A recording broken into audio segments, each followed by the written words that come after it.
Just outside Nairobi, Anita Soina is talking to students at the Dawamu School about the climate crisis. As you've heard, my name is Anita Soina. If you look at my t-shirt, it's written the green war, so it has something to do with green, environment, nature. I'm an environmentalist. A passionate environmentalist, Anita started a movement called the Spice Warriors, which aims to educate children about the climate crisis. Have you planted trees before? How many? Through their Greening Schools initiative, which involves students and teachers planting and caring for trees, she hopes people will understand how they can be part of the solution to climate change. Okay, the way these trees were pangwad. Today, she has around 25 indigenous tree seedlings that are ready for planting. Her and a team of volunteers will show the students how to plant, water, and nurture the trees. Climate education is one of the pillars of what we do. We have our climate education. We educate people on the importance of environment and try to make them see that whatever is happening is directly linked to climate change. And we started by doing it in schools. So we had a program with schools where children will adopt a tree. We go to schools, plant fruit trees and indigenous trees, and let the children adopt them and take care of them.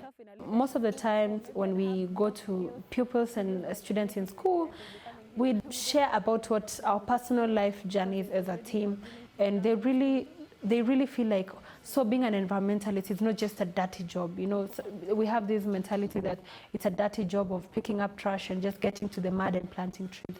So we really try to show it's something very decent. And one thing that I also like to tell every other time is that I remind them that the qualification that they need for them to be in this space is just the fact that we live in this planet. That alone is enough.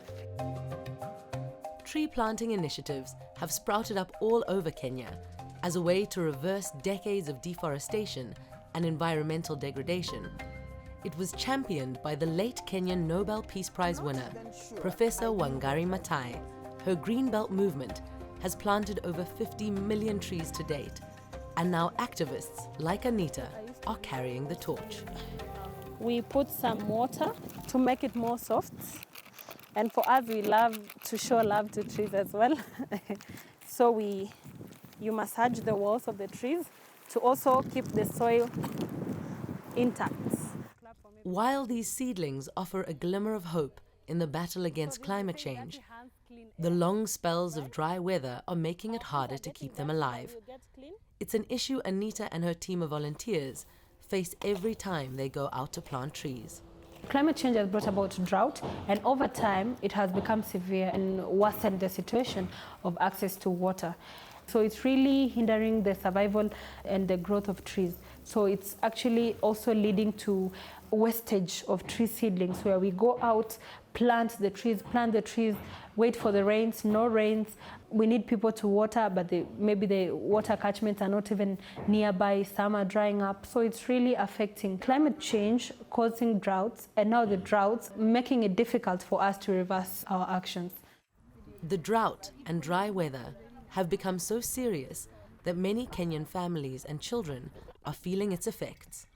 Without water, trees, plants, and crops cannot grow, making it harder for families to eat. We realize that so many school-going children have other challenges, because you could be going to a school to plant trees with a child who has not had food for the longest time. Anita has seen firsthand how the climate crisis is changing day-to-day life for Kenyans. She is from the indigenous Maasai community, pastoralists that rely on traditional nomadic farming for food and water.